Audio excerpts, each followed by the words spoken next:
On a desolate highway, a black mechanic is driving home through a fierce snowstorm, his young daughter sleeping quietly in the back seat. When he spots a high-end SUV stranded by the side of the road, he doesn't think twice. He shatters the icy window and pulls out an unconscious woman, desperate to save her from the freezing cold.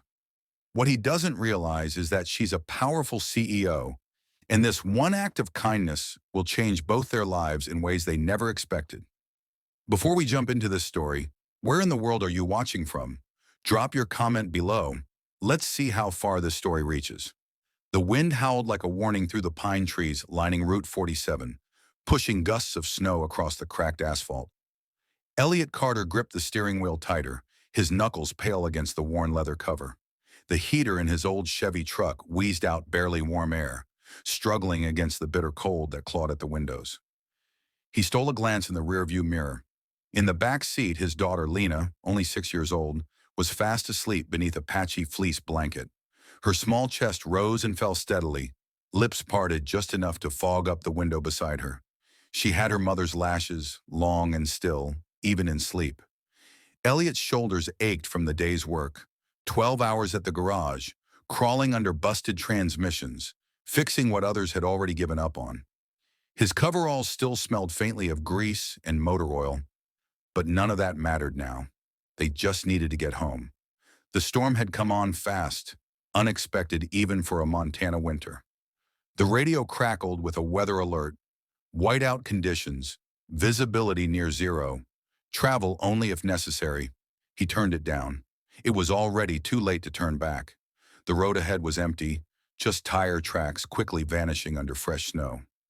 Everything around him was white, except for the dark silhouettes of the trees and the slow flicker of his headlights.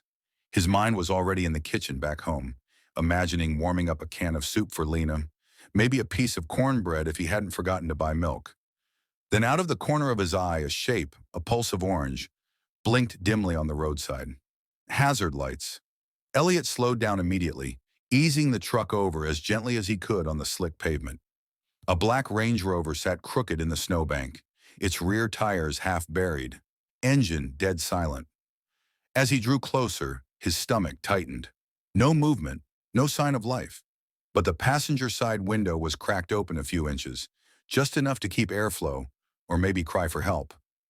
Elliot parked a few feet ahead, shifted into park, and reached behind to tug the blanket a little higher over Lena's shoulder. She murmured something in her sleep. He stepped out into the storm, the cold smacking him full in the face like a slap.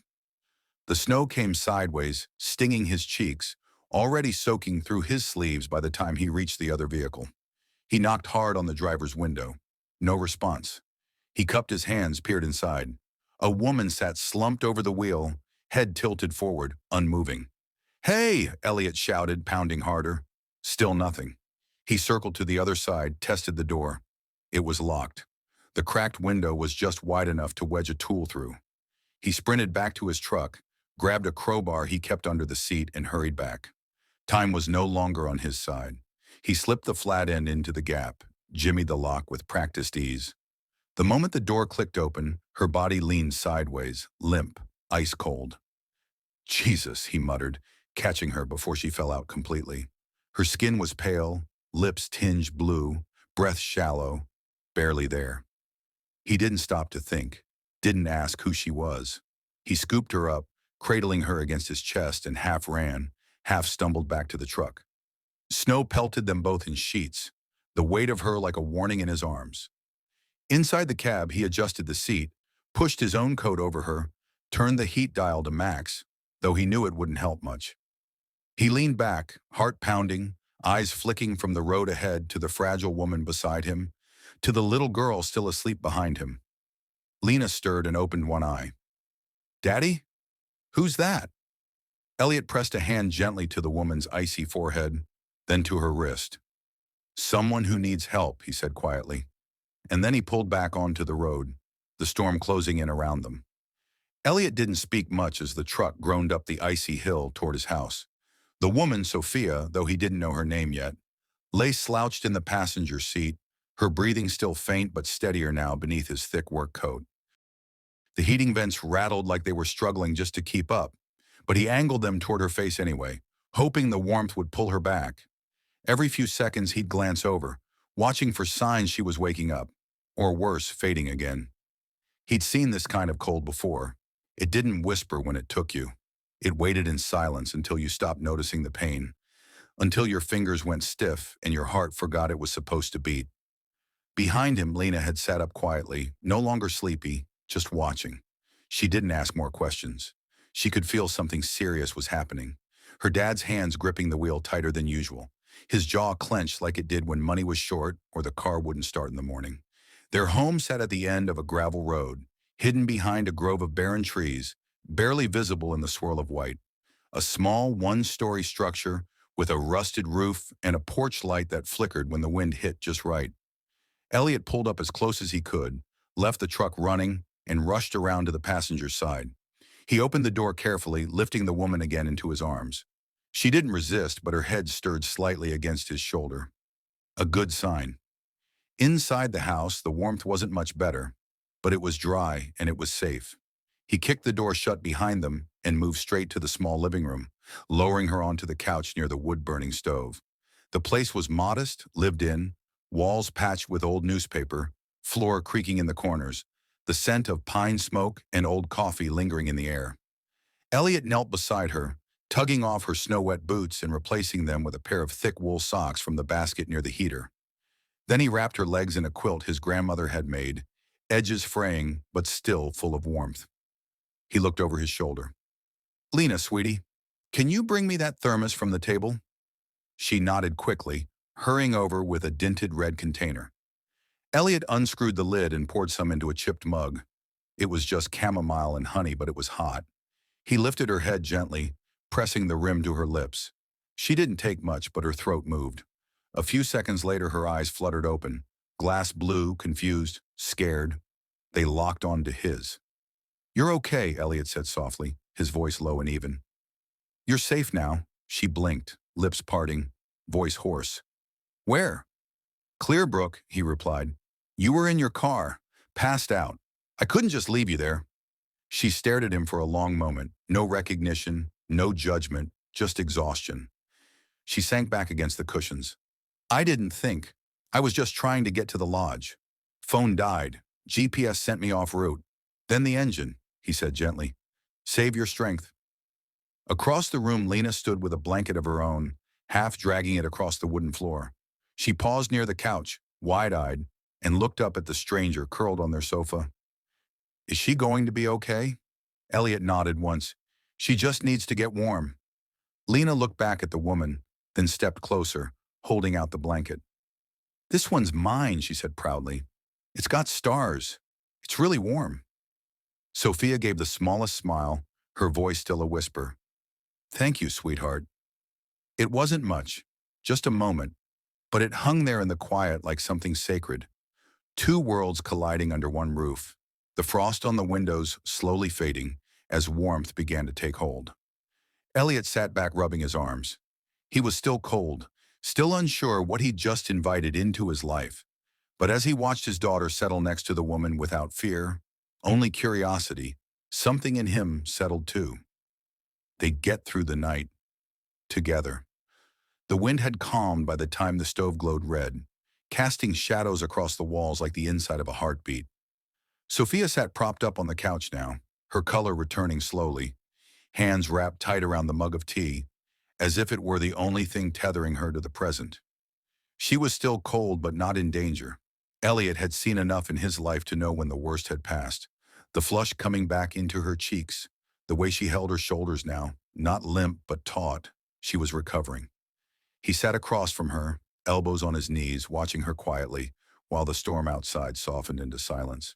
It wasn't his habit to bring strangers into his home, much less white women with $1,000 coats and the kind of skin that had probably never touched motor oil.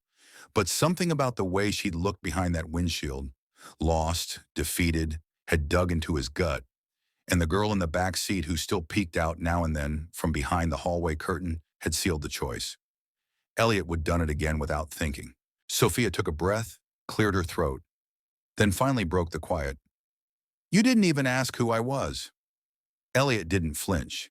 He leaned back slowly, rubbed the back of his neck. Didn't seem important.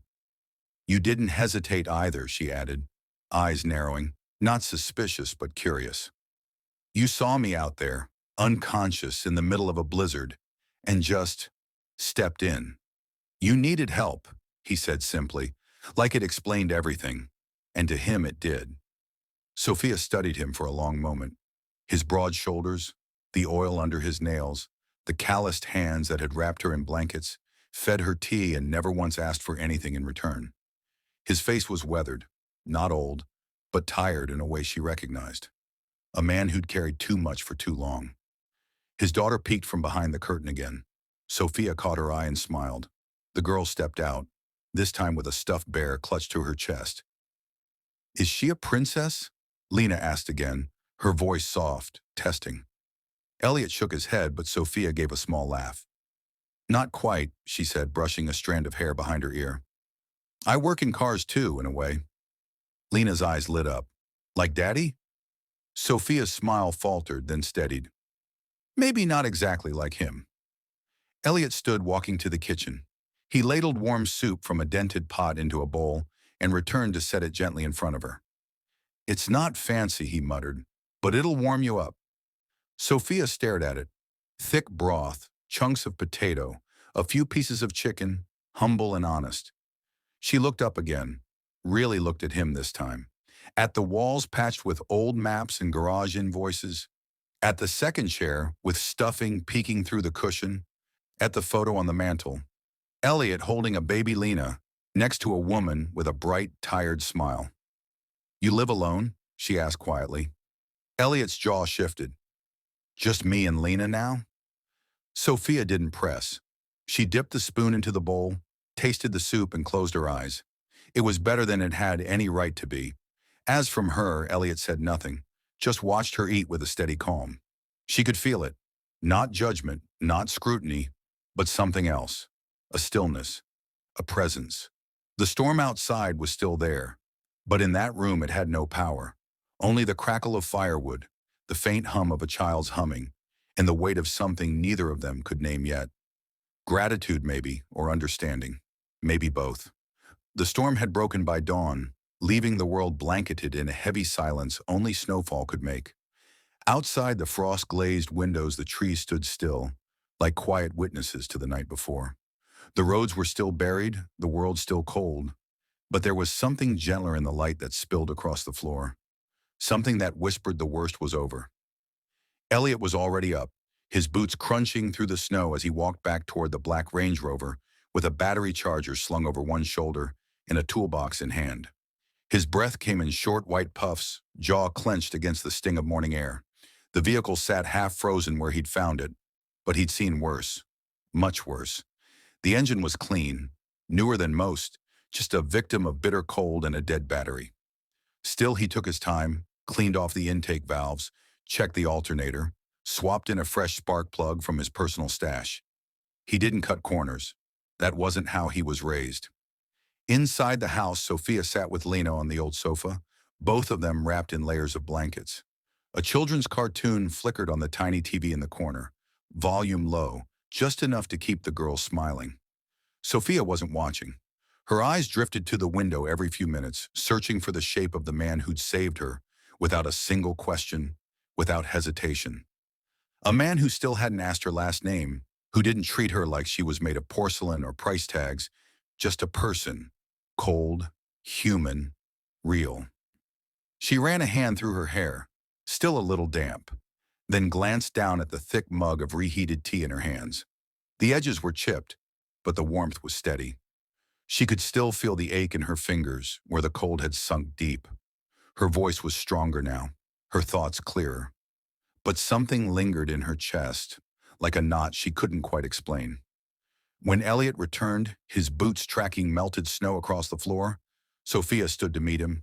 He looked at her briefly, then held out a set of keys, his voice as plain as ever. Should be good now. Batteries charged. She'll start. Sophia hesitated, her fingers wrapped slowly around the keys, but she didn't move toward the door. You didn't have to fix it, she said softly. Elliot raised an eyebrow. Didn't make sense to leave it broken? There it was again. No fanfare, no conditions, just action. Sophia looked down, then back up. I don't know how to thank you, Elliot offered a small shrug. You don't have to. He turned toward the fireplace, already moving to stoke it before it died down again. But Sophia stayed there a moment longer, watching him, trying to say something with her eyes she hadn't yet found words for. A man like him. He didn't trust easily, but he gave everything without asking. She wondered how many nights like this he'd survived alone, how many kindnesses had gone unreturned. Lena ran up and hugged her legs. Bye, princess, she giggled. Sophia crouched down, hugged her back, holding the little girl a second longer than necessary. You're the brave one, sweetie, she whispered. Thank you for sharing your stars. Outside, the cold bit at her again, but it didn't feel as sharp. She climbed into her Range Rover, the engine humming to life under her fingers. She sat there for a second, hands on the wheel, eyes on the rearview mirror.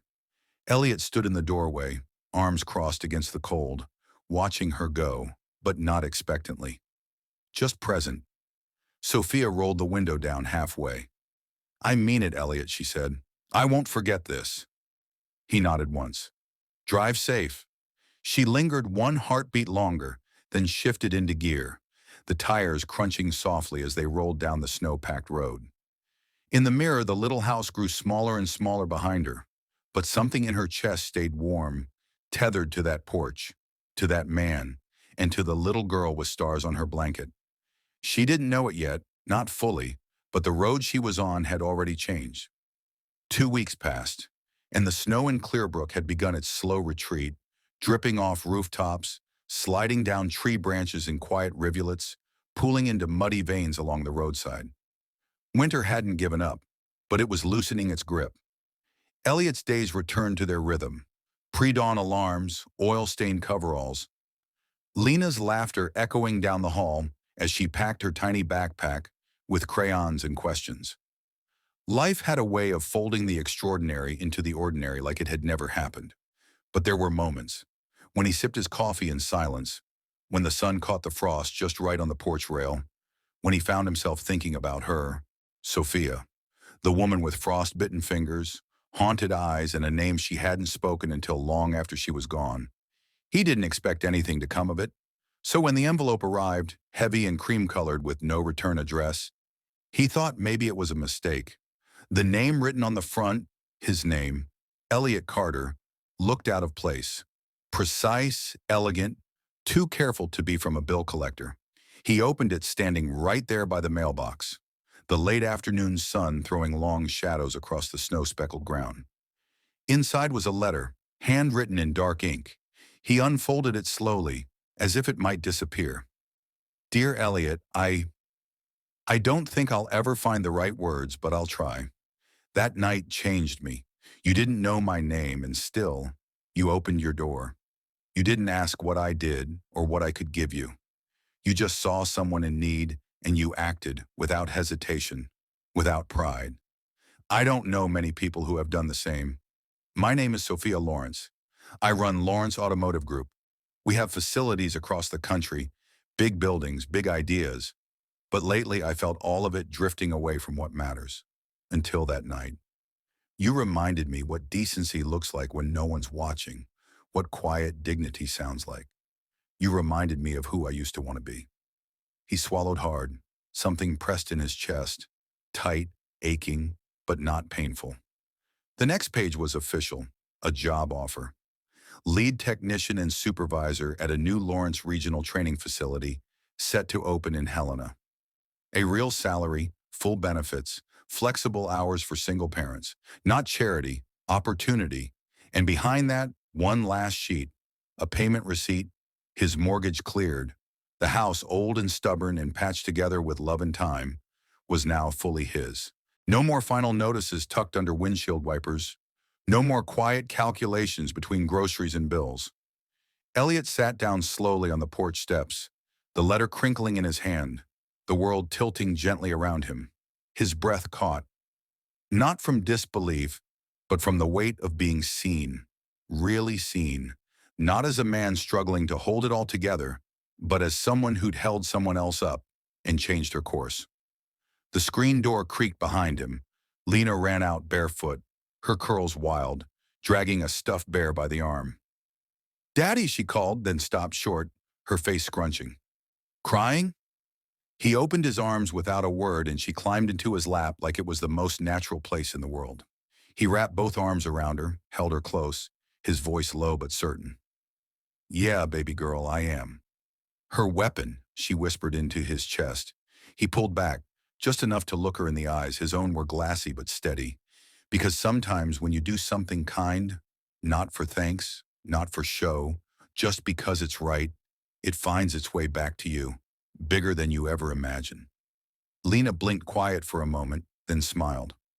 "Like magic?" Elliot smiled through the ache in his throat. "Like the real kind." In that moment, the sky burned gold and violet across the horizon, and the wind was still. He held her there, on the edge of something new, not just a new job or paid-off house, but the beginning of something harder to name. Dignity, possibility, a future neither of them had dared to picture in full color. Miles away, in a glass tower overlooking a skyline Sophia no longer cared much for, she stood by her office window, fingers resting on the same folded thank you note Elliot had written her after receiving the offer. It wasn't poetic. It didn't need to be. It simply said, "You didn't owe me anything, but you gave me everything. Thank you." Sophia tucked it into her coat pocket before leaving for the day. She had meetings tomorrow and a new training facility to visit. But tonight she would go home remembering the firewood, the soup, the child with stars on her blanket, and the man who reminded her what integrity looks like in the quiet. They had met as strangers, but the storm hadn't just passed, it had built a bridge between two lives, and neither of them would ever be the same. Just like them, your story could be waiting to change. If you're ready for a future filled with new possibilities, inspiration, and the courage to take that next step, subscribe now and start your own journey. You never know what kindness or small act of courage might lead you to something incredible.